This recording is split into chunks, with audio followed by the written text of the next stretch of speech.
Music Biz Talks with Gveeh. All right, ladies and gentlemen, boys and girls, men and women, all pronouns duly observed.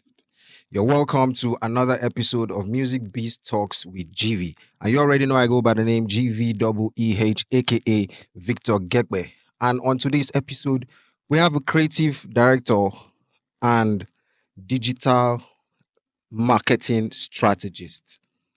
Ladies and gentlemen, he goes by the name Francis Uche, and he shuffles between the excellent city of Lagos, the capital city of Abuja, and the oil city of PH. My Calabar brothers will say Porakot. Ladies and gentlemen, Francis Uche. Hello. So you're welcome. You're welcome. You're welcome, bro. Right, thank you. You're welcome. So describe Francis Uche in just a few words. It's going to be a lot of words, to be honest, but I think I would just say creative. Okay. I think I would say business. And I think I would say out of the box. Out of the box. Yeah. Most creatives are out of the box. Yeah. Okay, straight into the business of the day. Ladies and gentlemen, you already know we talk about music business right here on this podcast. And today we are going to be speaking with a creative director on reasons why artists or brands, of course, artists are brands, artists, yeah, same thing. You know what we mean. So brands basically need a creative director. So let's jump straight right into the business of the day. So, Francis Uche, who is a creative director? A creative director is that one person that understands the brand, the artist, that helps the artist to interpret what he or she has in mind. You set the tone for the artist, how he appears in pictures, how you film. Just go very close. Pardon me. So that they can hear you clearly. All right, you set the tone for the artist, All the right. brand, how they appear, and how the public perceive them, Okay. the message they are trying to put out, how they put out the message, how they appear on print, picture, film, everything in general. You have that. You embody how the artist is seen, how the artist passes his message out. How the artist passes his message out. His or her, my bad. Okay. Okay. My bad. All right. So that's your job. That's your thing to do behind the artist. That's like your thing to do behind the artist. 100%, yeah. So basically, you work like with just artists or like brands, like To be honest, companies, and lately I've been working more with companies. okay. Yeah, Because is it because artists are not paying well? yeah. Don't lie. No. I just, Okay.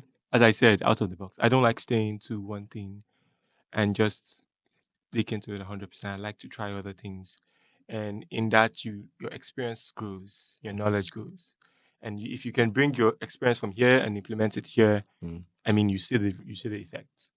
The thing with music business is that it's not just the talents. Most artists are really good. They understand the music, but do they understand the business? I'm not sure. That's why I cannot just stick with just working with artists. I need to also work with brands, study how they work, see the structure, see the moods, and implement that here. Because music business is business. Music business is business. It's business, yeah. So, like, how many artists have you worked with in the past, or are you currently working with? And um, how? Give us reasons why you really think that artists need creative directors, because it's seeming like artists need a whole lot of people, from manager to lawyer to these. 100%. 100%. So in the list of like top 5 people that an artist needs, you think a creative director is like top 5 of that? 100%. You need your lawyer, definitely. Mhm. You need your manager. You need your creative director. Then you might need your road manager. All those other things come in line. But I feel like I wouldn't just say 5 things. There are like a lot of things. A lot of artists need to understand that it's a teamwork. It's not a one-man thing. You understand the talent, you need to understand the sound. You understand the sound, you need to understand the business. You need to know who you perceive as your target market. You need to know the kind of message you're putting out, the kind of brand you want to stand with, the kind of brands you want to be affiliated with. And you can do the business, you might not be able to do all these other things. I wouldn't even advise that you do all these other things. So you have what you're 100% on. Look for what people can help you with, and they're 100% on that, 100% on this. And when you come together as a collective effort. But having all these people, you people want to finish us, artists. But having all these people in your team as an coming artist, don't you think that this is really a lot? Or let me put it this way: do you think starting out, artists should be their own creative directors, or can every artist be their can are there artists that are like their own creative directors, and how does that work out? So I feel definitely there are artists that are their own creative directors. There are artists that have that ability. I mean, not everyone does. And sometimes it's also important to have a consultant, someone you ask questions, someone you relies with. You don't need to have that person signed or working with you 100%, but you haven't a sort of agreement with that person. You understand? The thing is, upcoming artists are, if you look at yourself like you're an upcoming artist, like you are small, it works differently. You know where you want to be. Mm. The most important thing is that you have a team of people who believe in you, believe in your cause. A lot of people, a lot of creative directors might not get paid 100% as long as they have a proper understanding with you. They need to feel that they are involved. You take them as serious as they take you serious. Because I mean, when you have a manager, when you have a creative director, they are bodying your work. They carry your work. They take your work as serious, if not more serious than you do, because most times they wake you up, they put you on schedule, you have to do this. They insist you have to do this, you have to do this, you have to do this. Because they understand how your brand is, where they want your brand to be. Because I mean, if you're not upcoming artist now and you join the top 20 next year, if they are with you 100%, you carry them along with you and they see the benefits with you. So they are working with you because they know that one, they believe in what you do. They believe that you are good enough and you understand your relationship with them. And they 100% feel that you are loyal with them. As long as they have that 100%, I think you're good to go. So an artist has to be intentional from the beginning with his creative direction. 100%. Wow. 100%.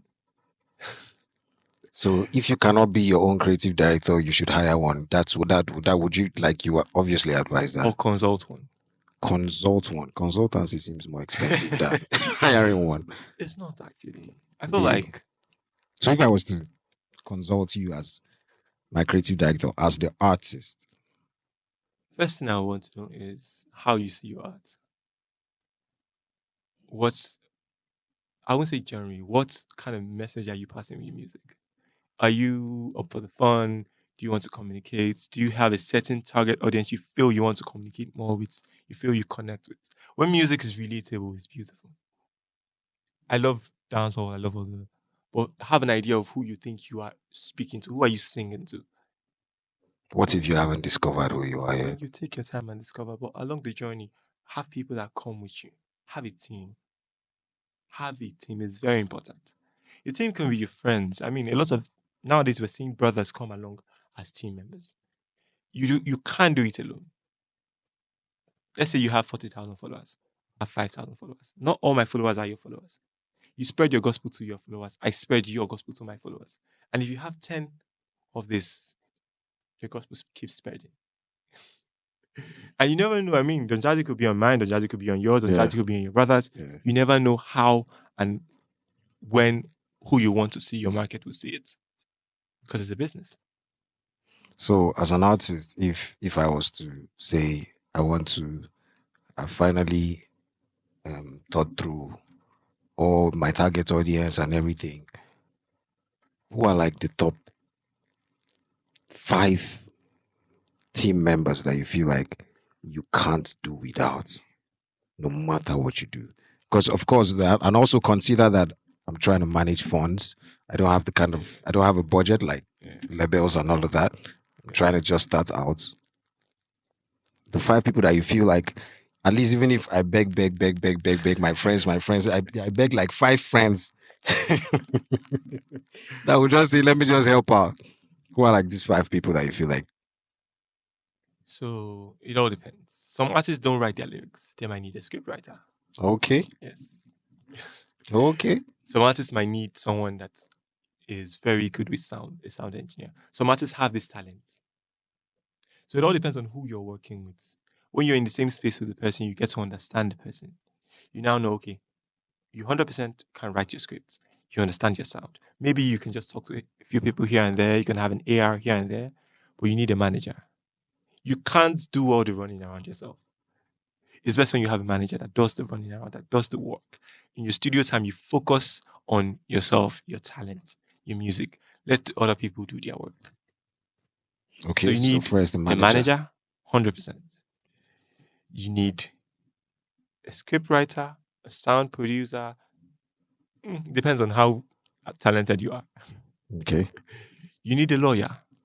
obviously, 100% you need a lawyer. because there are too many contracts these days. Yeah. Too many. A music lawyer, an entertainment lawyer, not just a regular lawyer. Mm. You need someone that actually understands things that you The should music look out for. business. Yeah. Then I'll say you need a creative director. Okay, and that is where you come in. That's where I come in. Okay, that's four. I think that's four. So who's that other person? You can go with a road manager. Road manager. Yeah. That's like more expenses because road you always have to. Not really. Okay. So for me, as long as you see yourself as a business, you're not looking at where you are right now. You're not looking at the constraints. I mean, it's difficult, don't get me wrong, Mm. but you know where you want to be. And you should also be able to sell your markets. Depends on how well you can talk to people.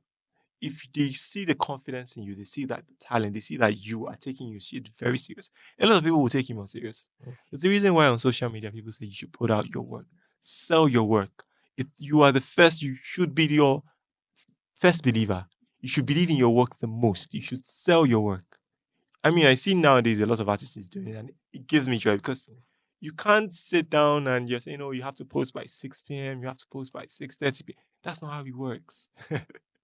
Put out your content. Be consistent. Put it out. Put it out. Spread the gospel. You don't wake up one day and because you're not feeling in the mood, you don't put stuff out. No. Mm. I try, even when I'm sick, I try to put in work because you never know when it's your good day. I say that's the difference between someone that's really excellent with his work and someone that is good.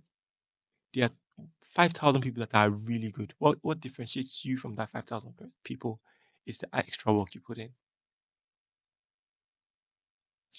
So it looks like these other four people, team members you mentioned, the road manager, the manager, the I script need writer. A&R. Oh, that's six. You Okay, need an A&R. that's fine. That's fine. So let's say you beg these other people because at least they can just try as your friends to do that. As do you think? Because as a creative director, I don't think everybody and you can easily find a creative director. I don't think so. I don't know. But then if an artist was to hire you as their creative director and say, not hire, plead with you, like, can you stand in for me as my creative director? Would you do it for free? Two, if you were to charge, around what range will you go with? Considering the artist is about to kick off his career with about $1 million. To be honest, I've done a couple for free. And that's not because I won't say for free. I say for value. For value. You know the artist you're working with. Mm. You've been in this space with. I mean, I have to be sure that you are very serious. How do you get to that point where I you're feel like sure? it's. I mean, You I'll feel it. feel it. Yeah. To be honest, like when I associate with you, when I'm in the studio space with you, I want to see how serious you take your work. When I'm not there, I want to see how serious you take your work. And when you see that in someone, you there's a difference. There's a different feeling for me. Mm. I'll talk for myself. There's a different feeling. I've worked with a couple of artists, beautiful artists. There's this set, BT and Bad Boys, beautiful, and they take their sound very serious. They work on an EP. If they haven't released an EP, they start working on new songs. Mm. They're steady trying to shoot What's their name scenario. again? Sorry. BTM Bad Boys. BTM Bad Boys. Shout out to the BTM Bad Mm. Boys. And there's Elvis Badman. There's a Elvis list. Badman. Okay. Okay. Okay. But when you see how genuine they are with the art, how they connect with the music, how they sing, how they connect, like how they connect with the crowd when they perform, it's beautiful. Mm. And they are not upcoming artists. Would I say they are new cuts? I don't know, Mm. but they're not upcoming artists. They have a flair of superstars. They carry themselves. They go out. The money is not there 100%, but they put in the work 100, 1000%. Mm. And when I see that, more than enough reason to work with someone. When I see that in Elvis Barbman, more reason to work with someone. How long can you go be getting paid with just value? So to be honest, here again, music business is not my only business. Okay.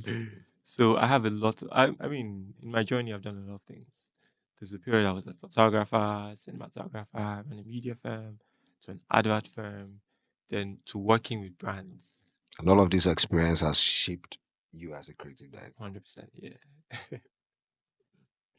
So understanding the importance of visual narratives, what you put out there, is very important.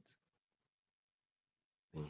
And when I see artists that understand the importance, they might not understand 100% what they need to do, but the fact that they know it's important and they are putting in work and they are willing to consult and they call and they text and they take it more serious.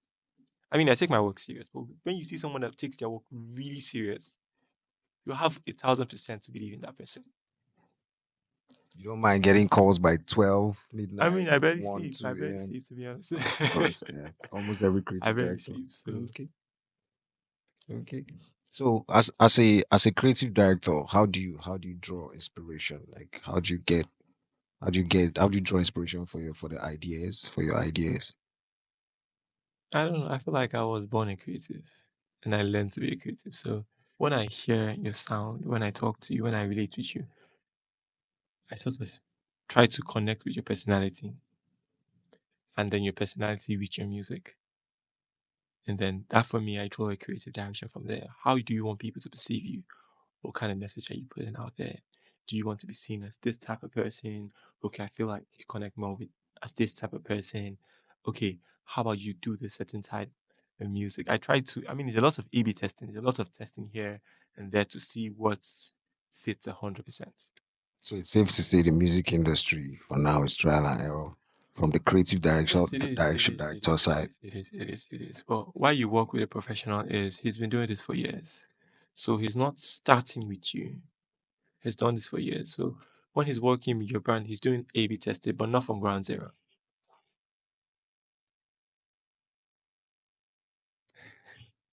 So there's I no need to correct something. I don't work for free. Oh. So I Because don't I work can for imagine free. your DMs Oh. blowing up. Like, I don't work for free. Oh. okay, But money is not my only driving force, to be honest. okay. It's not. So if artists open up your DMs, artists are coming in. What's your rates like? Let's go there. I'm flexible, but You're I mean, flexible. I mean, Okay, but there's like a that's bench where, yeah, threshold. that's where I spoke about value.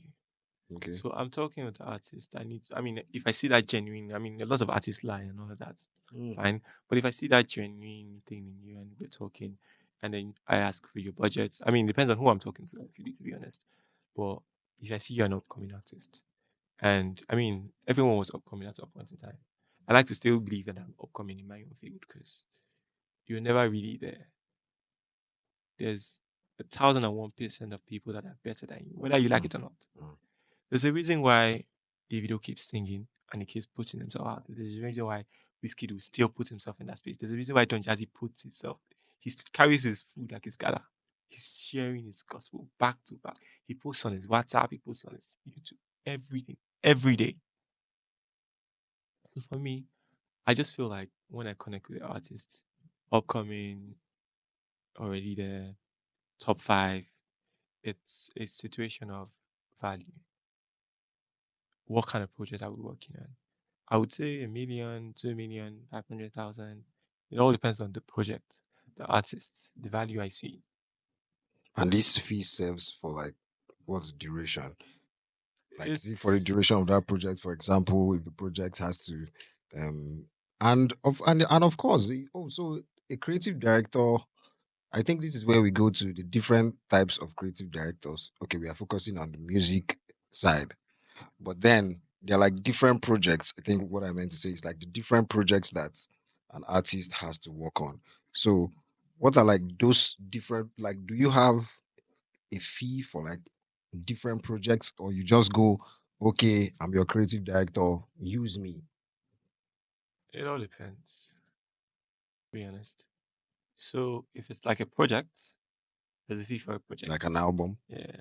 An Okay. EP, an album, there's a fee for a project. And the numbers of songs, the number of songs in that project also determines that, or you just go with an album EP. To be honest, the number of songs is not a determinant for me. Okay. Yeah, it's not a determinant for me. I look at the project Okay. as one. Yeah. Obviously, I mean, 10 songs is not the same as 20 songs, not the same as Mhm. 3 songs. That's why I Yeah. said that. Okay. But I think I'm at the point where music business is not my only source of income. You said so. And it's something I really enjoy. So I'm at a point where, let me take this off. It's getting interesting I'm now. at a point where I want to connect with the artists. Okay. I So you want to don't connect really with them care through about music. the funds that much. The funds is not the primary. There are some artists that honestly I might not be able to connect with, I might not be able to work with. And then there are artists that funds is not. The artists I've actually worked with for free. Yeah, you said so. And it all just depends on the music. For me, before I start talking with any artist, I want to listen to the music. So once number one thing immediately the artist reaches out is like, "What's up? Can I hear your song?" I hear your song, please. And then he says, "Okay, bro, my producer, I'm not really paid, but then can you come to the studio, listen to the songs?" I don't mind. Wow, I that's don't cool. mind, yeah. To be honest, a lot of times when I work with people is based upon referral. People I've worked with talking highly of another artist. And I'm like, okay, you know what? Let me give you a visit. Let me hear your sound. Let me do this. Let me do that. And it's fun. Okay, so back to like the main part of the question. So if it's an album, whether it's an album, it's one song, it's rebranding the artist, or it's creating direction for the artist from scratch, it's the same fee. It's not the same fee at all.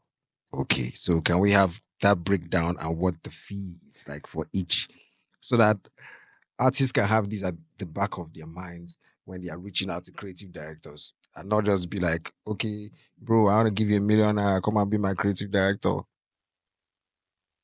So it depends. Some creative directors get paid monthly. Okay. Definitely. Some creative directors get paid for a year contract, for a 2 year contract, for a project. Sometimes it's just for, let's say, for an event. And you want to have, for an event, for a show. And you want to have a certain direction to that show. You want to have a certain depth. You want to set up this. You have this perception. You have this plan in your head, and you want it out there. You consult the creative director. Sometimes it's for a couple music videos. It all depends on who you're working with. I don't like to call my price in public because I don't know. Okay. I don't know if I'm cheap. I don't know if I'm expensive, but Okay. I know I have value and I work with value. So whether it's a music video, whether But don't be it's scared as an artist. Don't be scared to reach out. Mm. You have to talk. You have to reach out. Don't be scared to To reach reach out. out to creative directors to talk. I mean, there's no price that is too small. There's no price that is too much. Mm. Mm. Okay. Okay. So let's proceed. How can one become a creative director? Because these days you just see on people's bio, creative director, and then they just tag the brand, and then you go there and you're like, okay, is that how it is now? Because I think I don't think I think it just started happening. Like I just started seeing so many creative director in. Of course, shout out to creative directors. I'm not saying that they are no like creative directors, but at least you know that there are some people that just go like creative director for this. So I think it would really like us to know like how can one become a creative director. So even the ones that were just putting it there in their bio can now really be like, okay, I need to go through this process to become a creative director. Or do you just feel like, okay, because I'm an idea king, I have so many ideas in my head and I can help this Well, brand, this artist, this person. So, oh, I've done this for this person, I've done this for that person. And from there, I'm like, okay, I think I stand as a creative director. for one, you can always shadow someone. To be honest, you can shadow existing creative directors. You can work with. There's this music business school Okay. in Lagos here. I'm trying to remember the. I think the Music Business for Africa MBA. Okay. There are multiple other platforms you can actually go and learn. I mean, there's YouTube. You can actually pay attention and learn. The whole idea is to be creative. The whole idea is to understand visual storytelling. Visual Storytelling. storytelling. That seems to be the most important part of creative direction. It depends. So I go with the fact that there's no golden rule. There's no one way to do things. Okay. You get it depends on the project. For a video, obviously, you need to understand storytelling. You need to understand storyboarding, visual narrative, send the right message, different thing with angles, talking with actors. You need to understand a whole different thing for music videos. For music pro projects, a different thing. For artist branding, a different thing. And there are people that have 100% understanding of these things, and that's beautiful. Wow. Wow. Okay, so let's start from artist branding. At least you've also worked in these three levels you Yeah, called as well. yeah. So let's start from artist branding. The artist is about to rebrand himself, probably even start afresh, because what most of we artists call rebranding is we feel like we've posted lots of things in a long time and then we're just trying out stuffs, and then finally it's like, I don't know, I don't feel like I'm in a cool place, let me just delete everything and then start again, I'm rebranding. So if an artist like that was to reach out and say, think I want to rebrand, I think I now have a direction and stuff, what's like the steps to say, okay, let's do this and let's do that, let's do this and let's do that in a space of 1 year? So deleting stuff on Instagram can still be rebranding. Okay. I So mean, that means we are right. yes, Instagram is more than just a place to put stuff. For a lot of artists, it's their portfolio. The It's that CV. one place you can go to and see their body of work Mm. over time and connect with their personality and connect with the behind the scene, how the music is created, the visuals, how they put out the music, how it connects with the audience. So Instagram is really important. Your social media is really important. So if you've been putting out stories, videos in a certain direction and you feel this is not where my headspace is at right now, this is not where I want my music to be, this is not how I want my music to be perceived, and you want to have a new direction, that's beautiful. You ought to have something in your head. You might not know how to communicate it, but this is where we now come in. You talk to creative directors, you communicate, you play your music, you just pour it out. How do you feel? What do you feel you've been doing over the years? Where do you feel you want to be now? Who I like to believe that certain songs have certain demographics targeted to. A lot of artists now sing, and you can see that they are directing their music towards working boys. Let me say it that way. Mm. And you know who you're singing to. It's beautiful. A lot of people sing, and you know they're singing to the Gen Z market. A lot of people sing, and you know they are singing for weddings, occasions, love. Mm. So if you know how you sing, if you know who you want to connect to your music, it helps. It goes a long way. And it also helps define your narrative. So there's like a long list of stuff that I shouldn't be saying here. But okay. a Let's lot go there, a please. lot more that you can find out when you consult a creative Oh, director. oh, No, but it's fine. Don't mind me. I'm just okay. Okay, okay, okay. This is a lot. I'm trying to take it in. For me, it's been a beautiful journey. I've transitioned from different fields. Mm. And from every field, you pick something. If you work corporate, you wake up 9 to 5. Every Regardless field of you how pick you feel, something. you know that you have to be in the If office you by work 9. corporate, you wake up. Latest 9:30. That's discipline. You know that every day you have to put in the work. And when you understand that your music is a business, you also understand that you have to put in the work. Feelings, don't get me wrong, you have to pay attention to your feelings well. You also need to understand that this is business, this is work. Mouths needs to be fed. And you know where you want your music to be. Think long term. Where do you want your music to be in the next 2 years, in the next 5 years? Have your eyes on the prize. Work towards it. So that means as a music artist, because most times you just feel like it seems like every step of the way you always need to consult your creative director, because there's always it feels to me like it's a therapeutic session when you're speaking with your creative Not director. at all, not at all, not at all.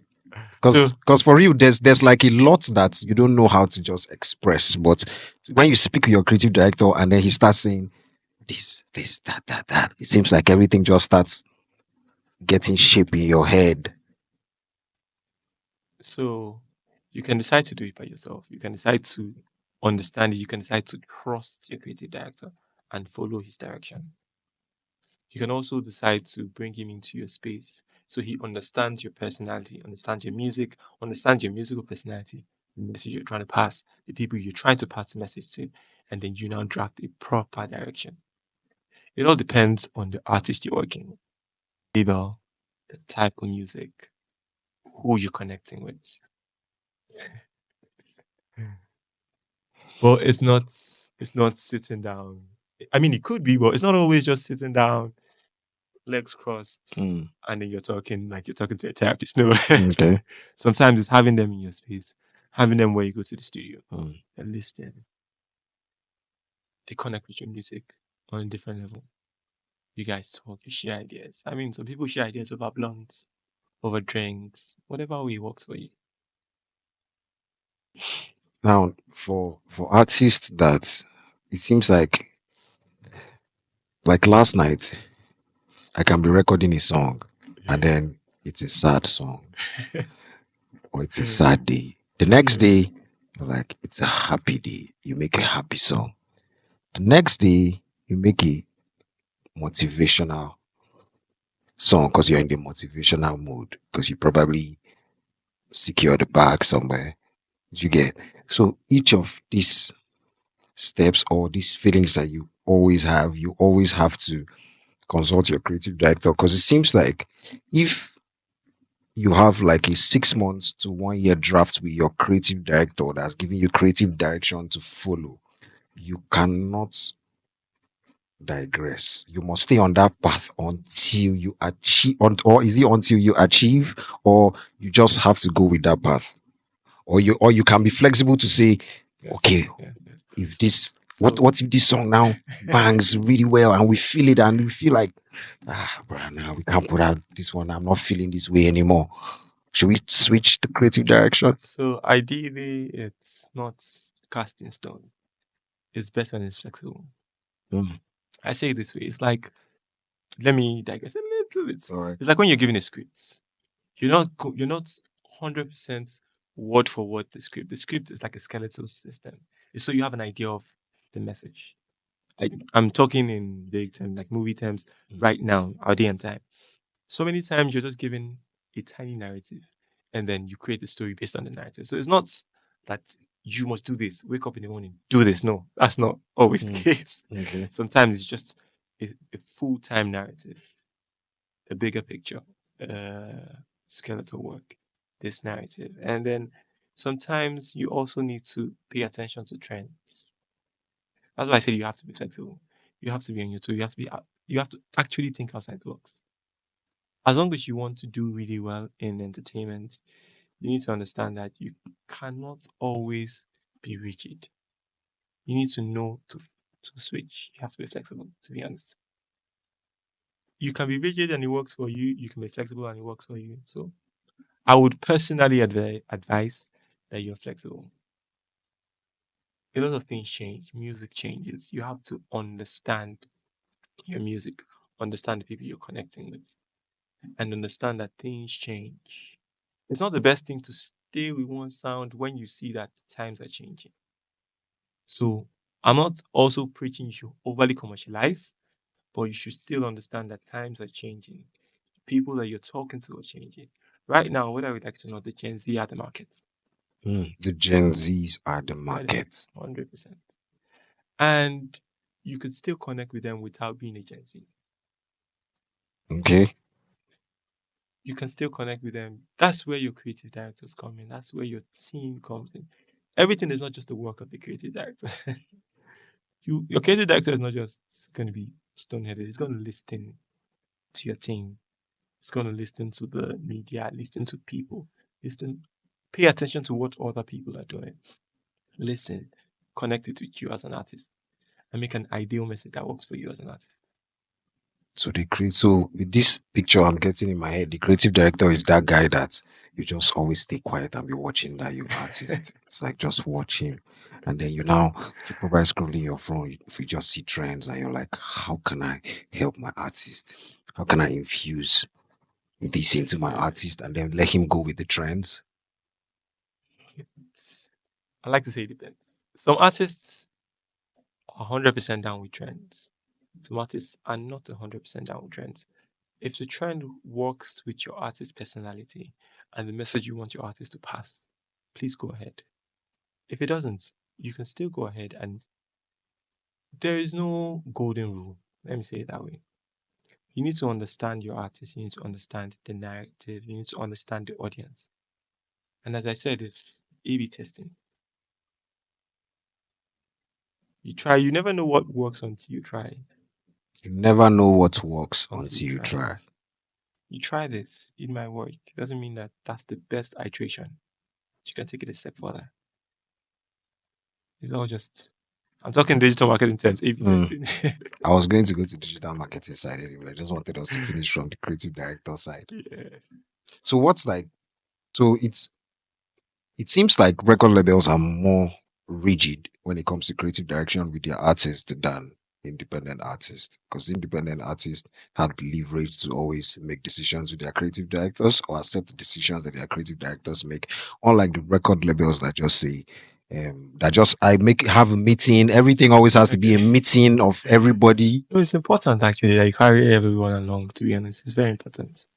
The record labels have something that's very important. They have experience, they have resources, they have Resources. those contacts, they have that social capital that independent artists might not necessarily have. So record labels have drafted a story. Most times they are more, they commercialize more. They think of what will sell more. So But just like you said, being flexible, and then they are kind of rigid. If they don't, because if they don't keep trying, how do they get there? Because I don't think I see as much as, why I asked is because I don't think I see as much as record label artists following trends as much as independent artists. Because obviously the independent artists are flexible, but the record label artists kind of always have to go with that like one direction. But then if they probably had tried a trend that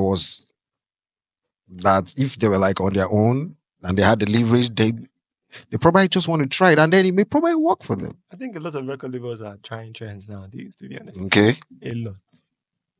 It all just depends on your artist. And so the record label thinks bigger picture. Bigger picture. They care about the long term. They care about the artist's image. No matter how minute you think it is, they are also doing risk analysis. Risk analysis. Yeah. I don't think independent artists So it's a lot consider of that. work that goes into the music business because it's music and business. There's the talent, the art, and there's the business. You Record mentioned, labels try as much to balance these two things. okay. And it's really not easy working with people. It's really not easy. So many a times the problem is not just from the record label. A lot of times it's from the artists. How, Sometimes it's from the please? friends of the artists. Okay, please, let's go there. How is it the artist or how is it the friends of the artist when they are signed to record labels and So let me creative start direction? with this. Yeah. When an artist is upcoming, let me talk to the camera. Yeah. When some artists are upcoming, yeah, they are desperate. They don't read the contracts. They tell you, Baba, don't worry, I can sign in now. Just let's go. You get me? 6 months along the line, they come up with the narrative that was on the contract. And then it goes, oh, the record label, they are this, they are wicked. But in reality, they are not. They have the resources that you ruled off of. You jump on the bandwagon, you use their resources, and then you now remember that, oh, you have the talent. It's meant to be 50-50. It's meant to be balanced. You bring the talent, they bring the business. They bring their resources. They get you into places that you cannot or you might not be able to enter. And they designed that creative direction that got you to where you are right now. They spend time, you are their business. It's like how you invest in something and you watch that investment. That's it.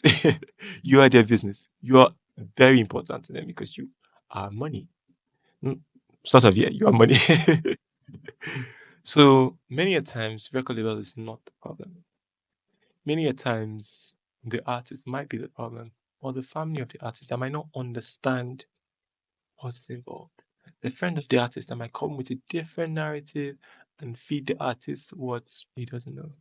So, with Or what you're saying, sometimes when the record label has come in contact with other artists, they might pick up the bad things that the artists have done and now pour that towards you, which is not fair. But I mean, it's not 100% on the record label, it's not 100% on the artist, it's 50-50. so artists, so are you saying artists stop listening to your friends, listen to your record label because they know better and they will obviously do better because you are their I product? cannot say that. I cannot in due conscience say that. But I just feel like everything is long term. You know more than your friend knows about your deal with the record label. You know how you started with the record label. Your friend might just see you now and he didn't see you months ago. He doesn't see the days that the record labels are working. He doesn't see what you guys are doing behind closed doors. He might just say, oh my guy, you have to have 5 million streams, bro. You should be making, but that's not how it works. That's not how it works. For that 5 million streams, a lot of things going. There's the distro, there's the down to, I mean, there's photography going in, there's videography going in, there's the script writer, there's the costumier, there's the stylist, there's the sound engineer, there's the producer. There are a long list of things that go in. And in as much as you have the talent, you're not the only one that has the talent. The creative director is coming with his talent. The script writer is coming with his talent. A lot of things are coming in, a lot of people, a lot of strings are attached to that one artist from the record label, from the team, from however you look at it. So most artists need to understand that it's not a one person thing. And you should listen to your record label. You should also listen to your friends, but know where to draw the line. Try and think That's as well. that's a lot of lines to be drawn. But you need to understand this. And then if you are beautiful enough, if you're lucky enough to get a good manager, oh, they're good. So, would you advise that so an artist needs to have more? Should an artist have multiple creative directors, or can just have one? Because it looks like this is a lot of creative direction. Social media post. There's a music video to be made. There's a lot. It's a team effort. And sometimes two creative directors can work on something, sometimes they can't. So it all depends on who you're working with. So an artist can have like one major creative director and then some sub creative directors. 100%. Sometimes an artist can have 5 creative directors for a Oh, shoot. Yeah, so that there might works. be sometimes an artist can have 5 creative directors for a Oh, shoot. Yeah, so that there might works. be a creative director. There should be a creative director for that shoot. I mean, there's a director, a stylist, a lot of things go into just a video shoot. A lot of things go into a body of work because you have to bring that body together. Find out the tiny, tiny details you want to attach to this. That a lot of things go, a lot of thought process. So I wouldn't say have multiple creative directors. I wouldn't say have, I mean, it depends on how large scale. Some businesses are so large scale, one might not be able to do the magic. Mm. Sometimes one does the magic. So I always say there is no golden rule. There's no one perfect way to do it. But you need to understand that you don't know it all. Talk to people, build a community, talk to members of your community. It's a double edged sword in the way that sometimes you can talk and you can get affected, it can affect you mentally and all of that. But sometimes it's also important to connect with your audience. And that's why I would always advise have a team that you connect with, that understand your music, that believe in your music. It's very important. Okay, it's very important to have a creative director, and if you can afford multiple creative directors, according to Francis Uche, go ahead. All right. As a creative director, have you ever had creative block? If yes, how did you get out of it? So people react to creative blocks differently. For a long part of my life and my experience, and I didn't have a creative block. But to be honest, yes, lately I've had creative blocks every now and then. And sometimes drawing gets me out of it. Sometimes strolling and just breathing gets me out of it. Sometimes drinking wine gets me out of it. And by the way, I'm an alcohol enthusiast. Oh, really? Yeah, so I mean, find me with good wine and Mm, I'm good to go. I would have But thought of that yeah, about wine. it's fine, it's fine. But it all just depends. The creative block is something that happens, but sometimes I feel like it happens when you are expending so much out Mm, and you're not taking time to receive. So these days, I try to do things that can open me up. I try to go out to events. I enjoy going out to events. So I go out to events, I talk to people, and they talk. I try to relate to people, see where people's minds are at, connect, talk. You don't know it all. mm. So my advice for a creative block is just to do that one thing that you feel, or find that one thing that can make you happy. Do that thing. I mean, you could talk for some people. It could be smoking, drinking, talking to your babe, taking a stroll, playing football. It all depends. So during that period of creative block, if a brand or an artist reaches out, how do you handle it? I communicate. With the brand, with the artist? Like you openly say to them, I'm currently in creative block. So I feel like at every point in time, they're not just going to tell you, come now, now. No, you communicate. Okay, I'm not available now. I can be available in the next 3 days, in the next 4 days, in the next 5 days. Communicate. It's a different thing when they are reaching out to you and you don't say anything. Mm, So communicate, talk. Let them know. Some people I'm very comfortable with them to the point I tell them, okay, you know what, to be honest, I'm not there creatively. Let me call you back in the evening. Let me call you back tomorrow. You know what? Let's schedule this meeting for Monday. I'll take the weekends, go out, drink, meet people, laugh, rekindle that thing in myself. mm. But then that's how I work. Okay. So that means the max you've ever gone with creative block is like few days. Hmm. What's like the max? Maybe like a week. A week. Well, it's a creative block for me doesn't mean I can't work 100%. Okay. For me, I always look for that extra. So when I'm giving you something and I'm not 100% There. there, I know. I mean, you can be wild with it, but I know I'm not. For me, that's I'm still having a creative block. Mm. And then once I get there, I can call you back and say, okay, you know what? See, let's do this way. Let's do this that way. Let's say Okay. 1 week. 1 week. Okay. For some people, it can be a month, and they can take a break. You can take a break. You're allowed to breathe. I listen to a certain kind of music based on how I feel. And there are songs that I use to get out of creative blocks, to be honest. I connect with people like Skepta. Skepta. Yeah, funny enough, I connect with people like Stormzy. Mm. There's an album he put out, Heavy is the Head That Wears the Crown. beautiful. For me, I listen to the songs sometimes and I just try and breathe. Understand that work is important, but life is also important. So UK-based artists take you out of your creative block. You can say that. I mean, there's cavemen. Okay. I connect with cavemen. Mm. Yeah, I mean, Okay. yeah, it depends on how I feel. Okay. I have a personal connection with cavemen music. Show them camp. I mean, sometimes it's even my artist music. I listen to it and I just try to relax, try to connect with the music. And then I come up with a new idea, I write it down.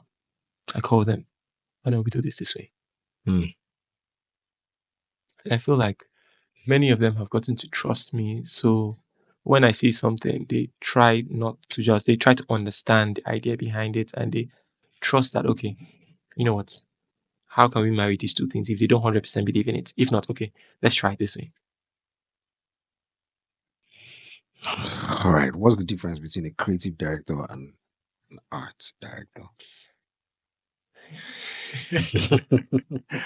Me, if you're a creative director, if you're an art director, Mm. just know what you're bringing, know what you're doing, know 100% of yourself, know what you are bringing, and how to connect with your art, with your artist, with your brand.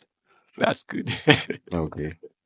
Now, with the emergence of AI, do you think that creative directors are still really needed, or Yes. would there still be a need for creative directors in a few years from now? 100%. Because now 100%. AI will just you just So, say, "I have this idea, ChatGPT, help me do this." so AI gives you the narrow breakdown. It gives you a breakdown. Yeah. You still need someone to feed the AI to get actual, accurate, really good content from the AI. You still need someone to read through and say, you know what, this is how we implement it. So AI is a very helpful tool, but it doesn't replace human beings. Someone feeds the AI, someone brings what the AI has and finds ways to implement it. Because you're here, you're living in real time. You know how things are happening. You know how to reflect these things that are happening. You know how to say, okay, you know what, let's do it this way. You take this back. You do this. Test, test, test, test. Okay. So, as a creative director, have you ever used any of these AI tools? Definitely. Okay. Now, before AI, how did you handle creative direction? And now that there's AI, how do you handle creative direction? So for me, there's nothing wrong with using an AI. You don't just type "do this for me" in an AI. You still have what you want, and then sometimes you just might want five more ideas. You might have five. You might want five more ideas.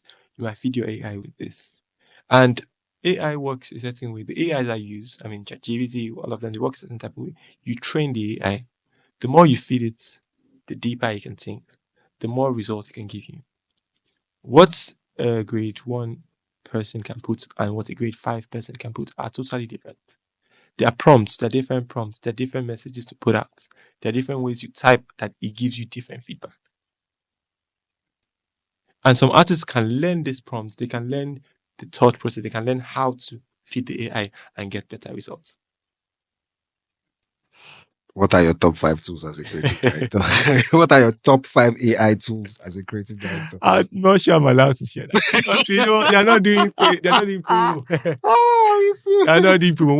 When they are doing promo with you, Mm, we'll mention okay. that. So none has like okay, None for now. okay, okay.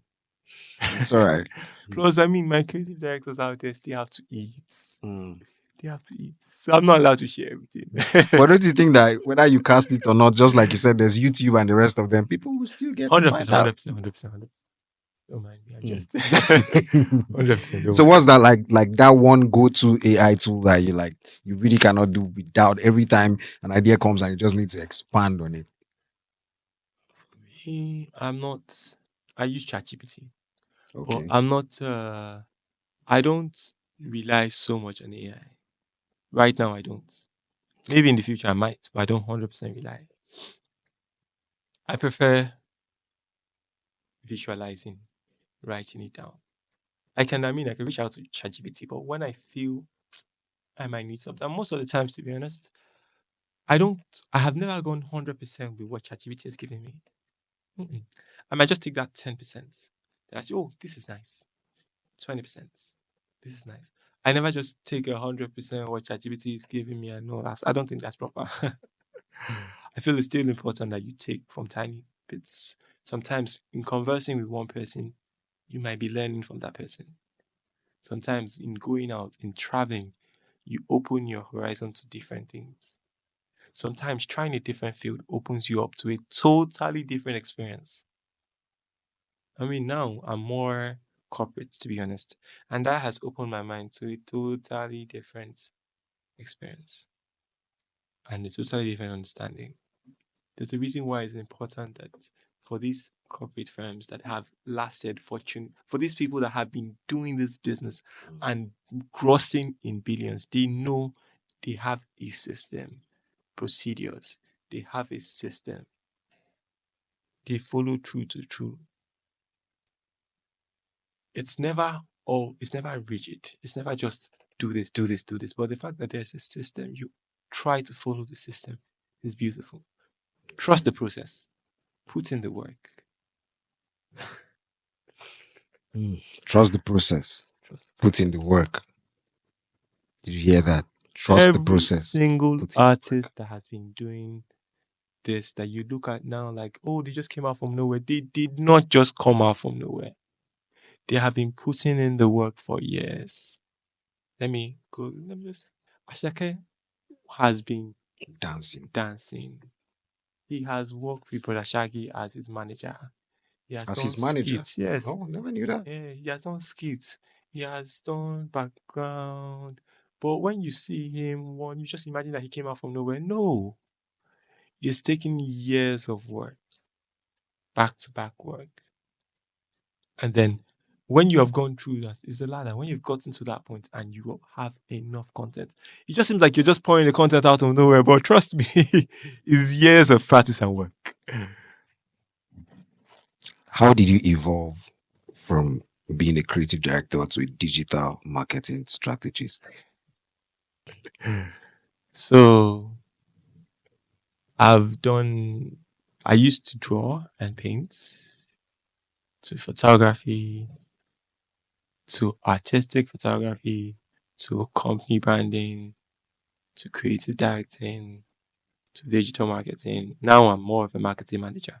So it all, for me, it's all the phase. It's picking along the journey, picking things along the journey. Right now, understanding music, understanding marketing, understanding the business is very important. You can have so much talent, but you need to put that talent, you need to show that talent to the right set of people. And digital marketing, everything, a lot of things we're doing, let me not say everything, a lot of things we're doing now is in the digital space. Shows stream online, movies, they streaming online. People put their music online. Churches stream online. So it's important that you know who you want to reach out to. Digital marketing for me is really interesting because what you feed in to the system is what you see come out. And when you relate with top digital marketing analysts, they'll tell you best times, target, when you know who your target market is, demographics, behaviors, interests, it helps enriching your crowd, the people you bring in, how you direct your markets, you direct your ad, you direct your videos, you direct your artists, you now start seeing the feedback. And then it's all A B testing. You put out this ad creative, it doesn't do so well. You try this, it does so well, you never know. So I I put out two, three things and check in comparison how they do. Sometimes I like to say, okay, this is doing so well. How about this? Okay, how about I try this differently? Because I'm still on a journey. Because I mean, if you get there 100% there and you relax, someone is out there working 1 a.m., they're out there working and you get comfortable. If you're not going up, you're coming down. To be honest, you're comfortable. You're not really doing so much. Don't get me wrong. You should be comfortable. I'm just trying. Like, let me not say comfortable. You feel like you've arrived, and you stop working. Very bad. It's not good because if you're not going like this, you are slowly coming down. But I mean, not everyone has to be number one. Mm. Okay, so how do you advise musicians optimize marketing campaigns to increase conversion rates, reach, and So what I'll say is it works beautifully if you know your target market. Let me say it this way. If you can envision the people that you are singing to. Let's say some artists that sing and you can tell, okay, when you listen to the song, these are like love, events, weddings, merry. You can target interests in that light. You can target demographics. You know that a lot of things that can affect a business is the location. So knowing in quotes the target market's location helps a lot as well. Sometimes it's paying attention to the interests, behaviors. I'm saying this because I'm like looking at it on a campaign level, yeah. You're targeting prime spots. You have your age range. You don't feel this connects to the 18. You want it to a more mature audience. Mm. You target it that way. You feel that you're connecting more to the men. You target it that way. If you're connecting more to the women, you target it that way. And it's all just A/B testing. What I would say is, in simple terms, know or have a vision or an idea of who you are targeting your as like your target audience. Have a budget. Create a story that perfectly translates and sends your message. And then start. Start because you understand that it's a journey. Put it out there. Do your ad. Learn from it. Monitor it. Have someone, if you can't do it, have someone that will monitor it. And then learn from that experience, learn from that campaign, see what you can pick from it and improve the next campaign. you have used this term a lot, demographics. Help an artist, Location. help artists, and break down the meaning of demographics. All of what is inside demographics, please help us break I it down. don't. So, I mean, if you hear a term that you're not 100%, you go and research. Mm. But let me just say, like, your location, Location, age range of people you're reaching out age to. range, Is it gender. gender? Is it draw it down? Have an idea of who. They'll say client persona. They'll say, like, having an idea of Mr. A, Mr. B, who you're reaching out to, but not to that level, but at least have an idea of who you're singing to, a location.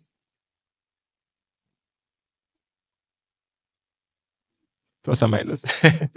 You feel like Rema really made use of this? Rema and his team Do you know that with the Indian Rema did a lot of school tours? school tours. Yes. He sang at secondary schools. He went for prom nights. He connected to the Gen Z market more than you imagine. And they would literally, quote and unquote, die for Rema back Was in the this day. before Jonesing and This was Mavins? initially when he started with Mavings. He did a lot of school tours. A lot.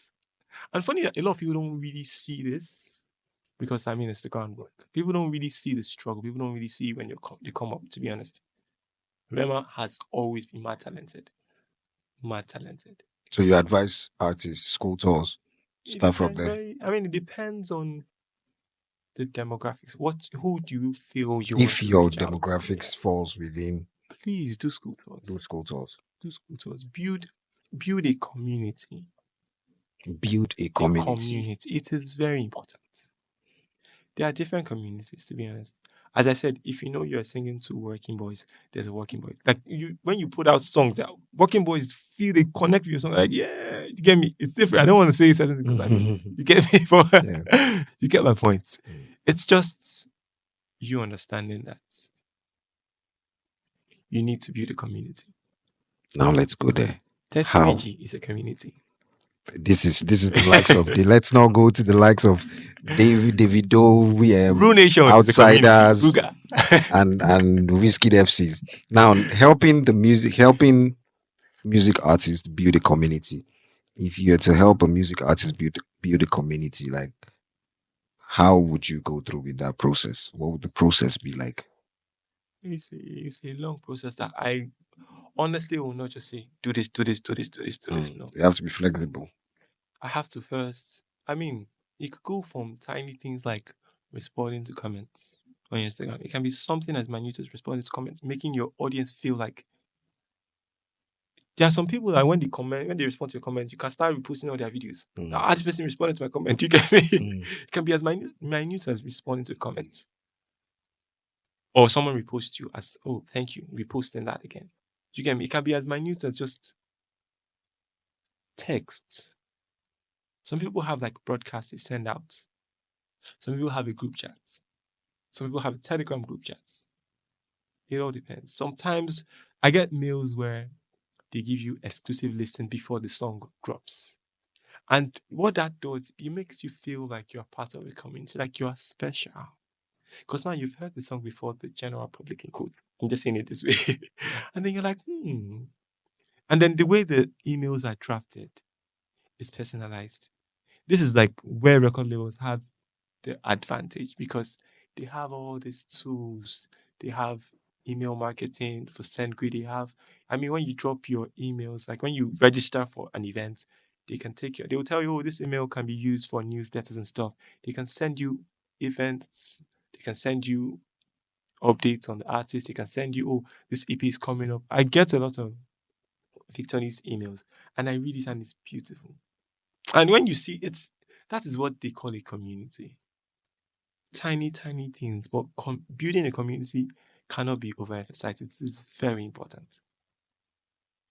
Okay, building a community. Not just for artists, for brands. For brands. Because people, you cannot always be there to talk to people. But if you have a community, people that believe in you and stand you 100%, even when you're not there, they talk in your absence.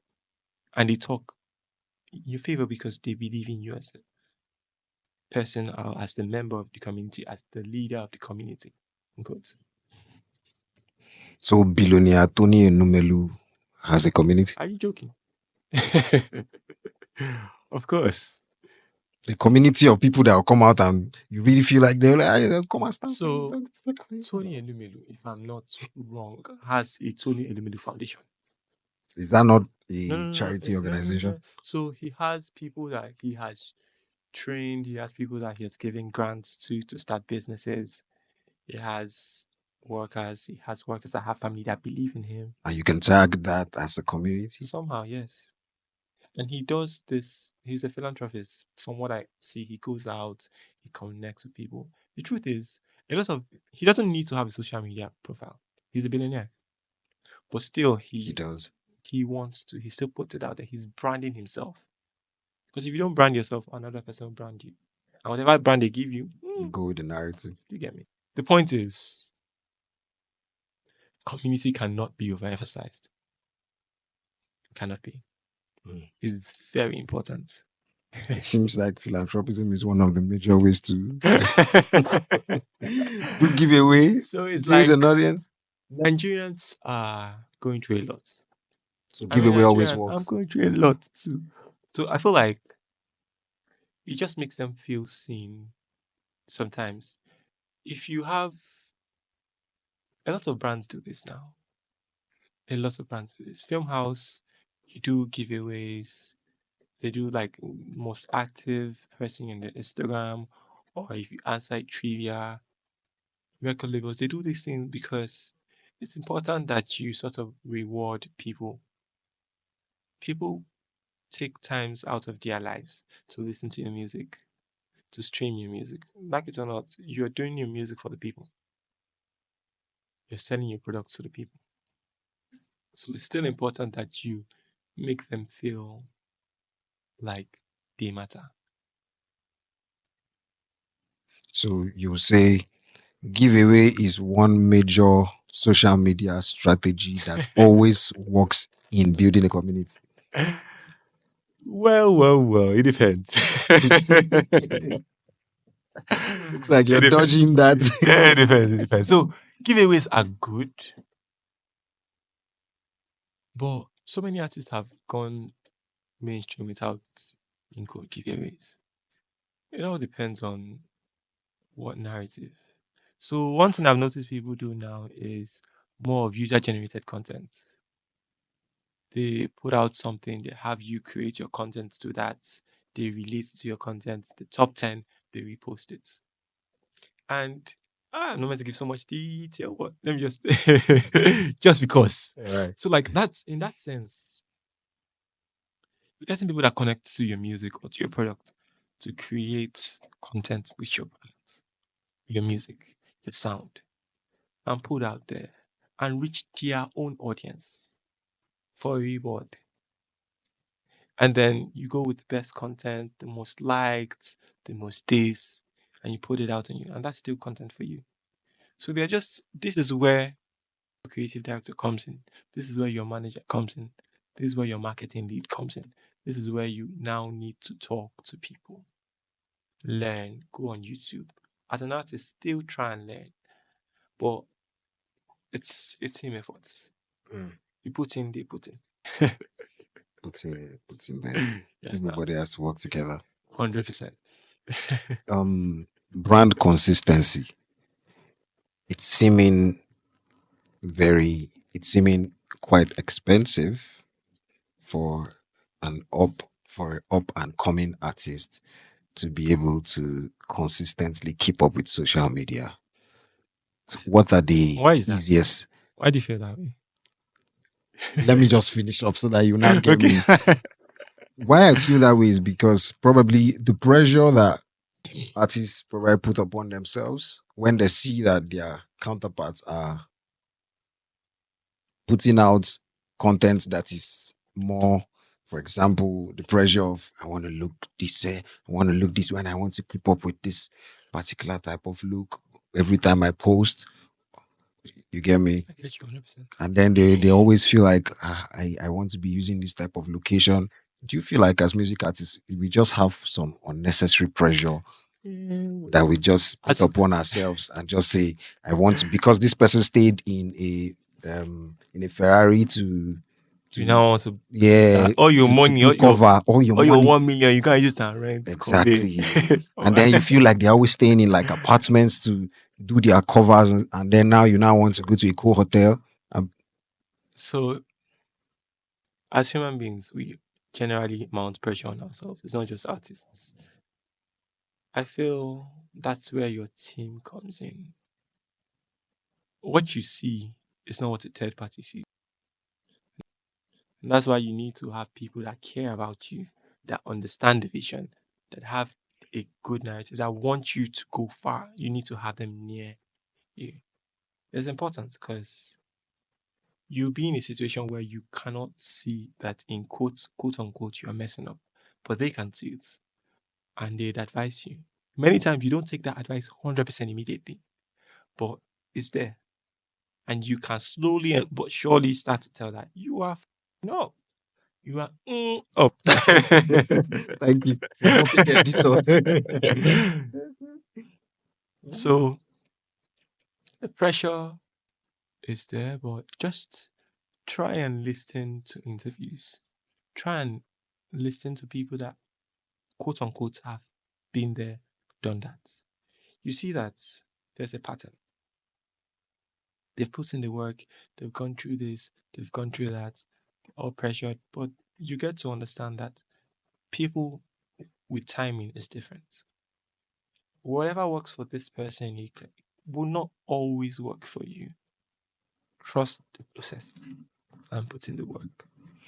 So what you're saying is just start from wherever you find yourself. What you can do, put in the work. When in quotes unquote you elevate, you can decide to remove the work. You can decide to remove the work and reflect where your mindset is at now. When you quote unquote pass that stage, you can decide to acquire the work and put in new work. It's a process. It shouldn't stop you from putting out work because you feel you're not there yet. You're this. No. It's all just step by step. It's very important. Step by step, please. Okay, it's been a wonderful conversation with Francis Uche, a creative director and digital marketing strategist.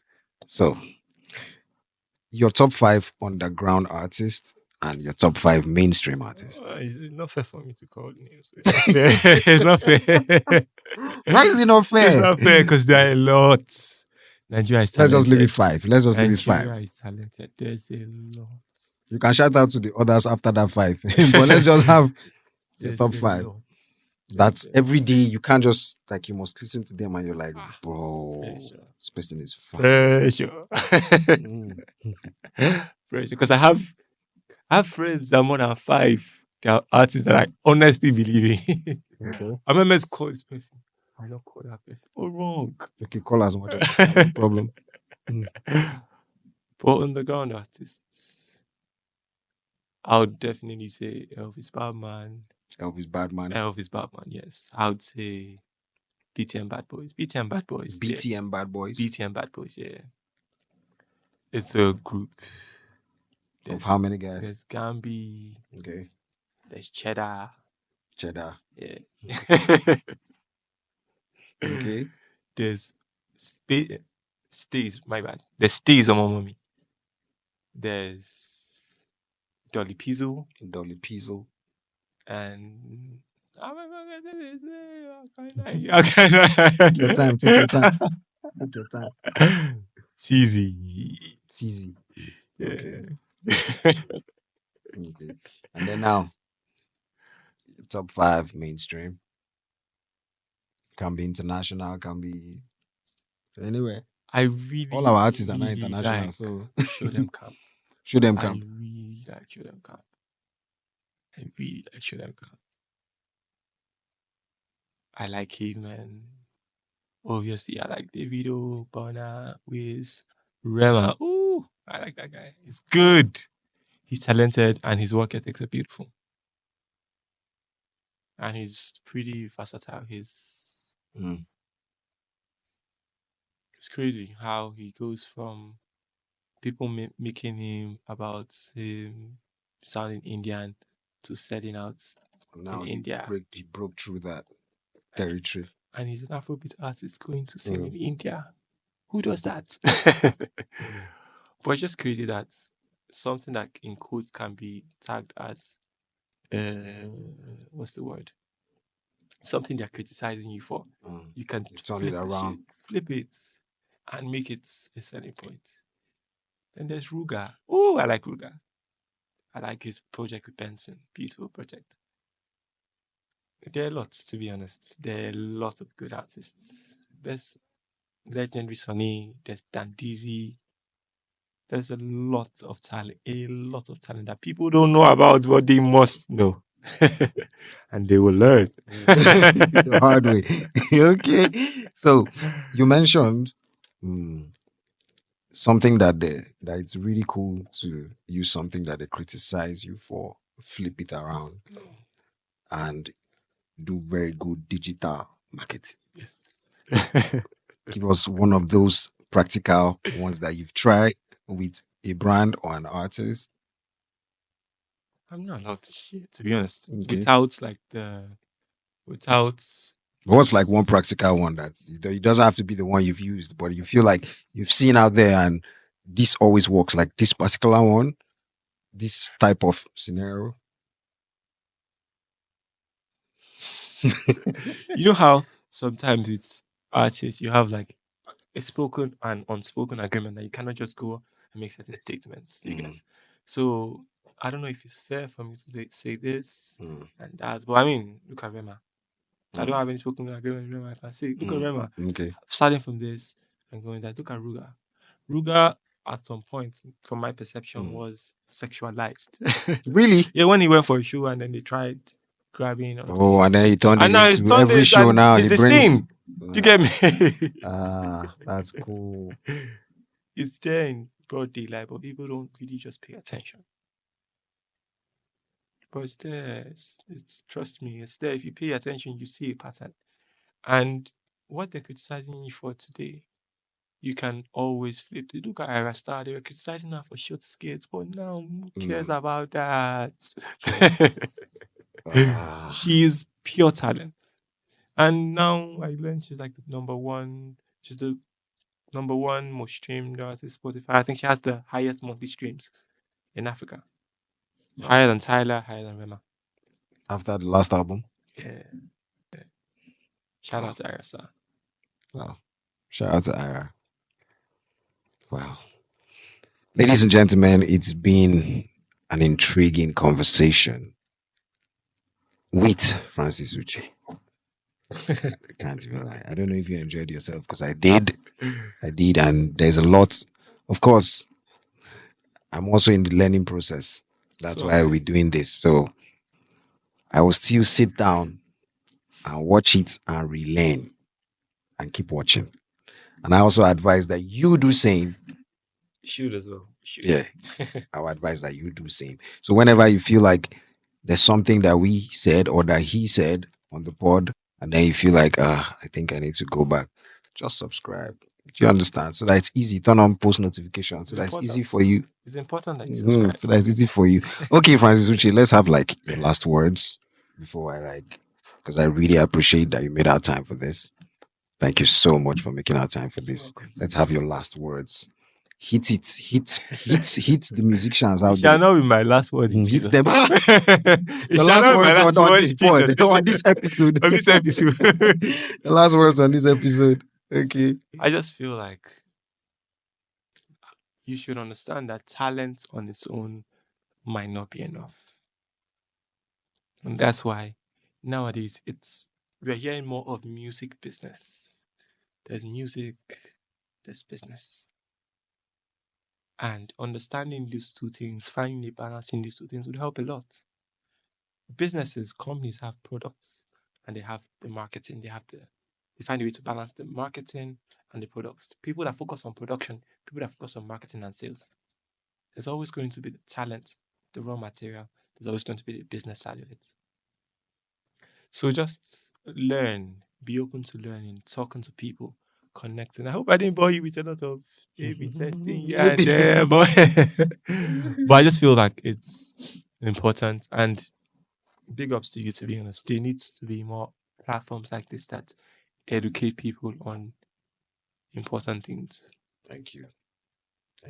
Okay, so for brands and artists that want to reach out to Francis Uche, for your services, creative director, digital marketing strategist, how do they do that? If you want to put out your number, it's fine. If you don't want to, it's fine. What's the easiest way to reach out to you, or that you prefer that they reach out to you? I would say email, but no, email is boring. So let's say Instagram. Email is boring. Email is boring. A lot of people don't check their email. Swipe. Yeah. So let's say Instagram. Okay, and what's your handle, please? Check me out, Francis_Uche. Francis_Uche. Very I'm simple. just a DM away. Very, very simple. Just Francis_Uche. All right, ladies and gentlemen, this is where we draw the curtains. Okay, there's no curtains. This is where we turn off the mic and close the cameras, and then off your mic. Off your mic. Ladies and gentlemen, boys and girls, men and women, all pronouns duly observed. Important. I should mention that this is actually my first podcast. I used to monitor this for podcasts. I don't know why.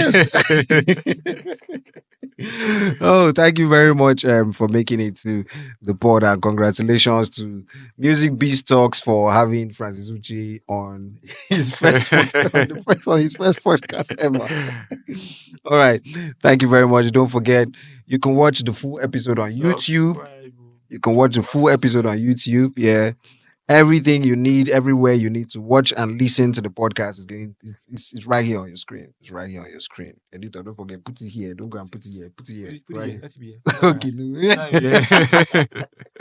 All right, ladies and gentlemen, you already know it's a MusicBizTalks with Gveeh, and I go by the name Gveeh, aka Victor Gveeh, and we call it a wrap for now. See you in the next episode.